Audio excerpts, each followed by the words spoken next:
Yeah,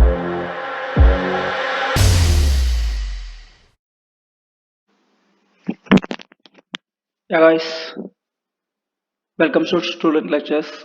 This is Sumant. Today, I would like to go to discuss about heat transfer with a phase change. In that, the condensation heat transfer. Yeah, before that, we also already know what is the boiling phase change. Yeah, then now we will discuss what is the condensation phase. Yeah, after the boiling, we have vapor phase is there. That means in the boiling we have the liquid phase converted into the vapor phase. Yes, guys. But the condensation is already discussed somewhat. That is the opposite to the boiling phase is known as condensation phase. Yes, guys. Uh, Tell me what is the process in the condensation? Yeah, exactly. Nothing but the condensation phase, nothing but the vapor phase is converted into the liquid phase. Okay, let us see.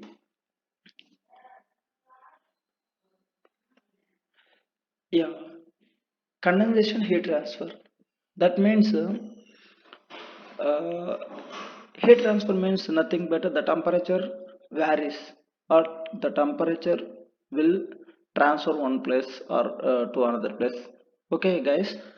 Uh, Here the condensation heat transfer nothing but it is below the saturation temperature where the temperature reaches to the vapor phase. At that time we will cool the temperature or we will decrease the temperature at the vapor phase. Then we have the again it is contacted with the solid surface, then we get the liquid again. Okay, so here also say that condensation occurs when the temperature of vapor is reduced below its saturation temperature. Okay, guys.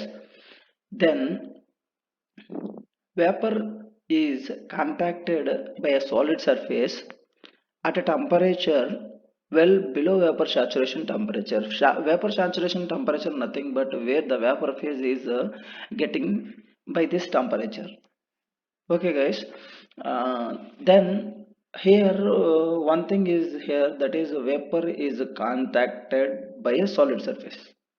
Yeah, solid surface nothing but we are also know where the particles are closely with each other. That material is also known as solid surface or solid particle, solid material. Okay, then these are mainly classified into two types. Those are film condensation and drop phase condensation. Yeah, guys.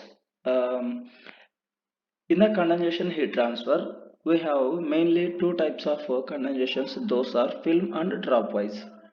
See here, by these two figures, we will get what is the minimum type of or minimum working in the film temperature and drop wise temperature. Okay, in the film temperature, we have like these films or the liquid form is layer by layer is formed.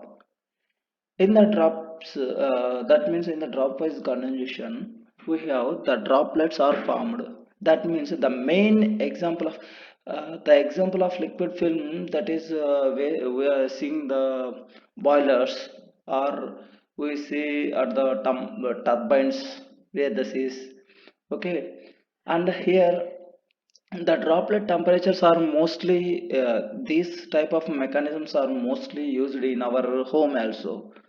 That means while we are cooking the food, okay, we have the droplets are formed inside the what is that cup or inside the bowl. Okay, these are the type of boilers. Then it is the Nusselt theory for film condensation. In the film condensation, we have some assumptions are there. In those mainly the three assumptions are very very important. Those are The plate maintained at uniform temperature, which is less than the saturation temperature of vapor.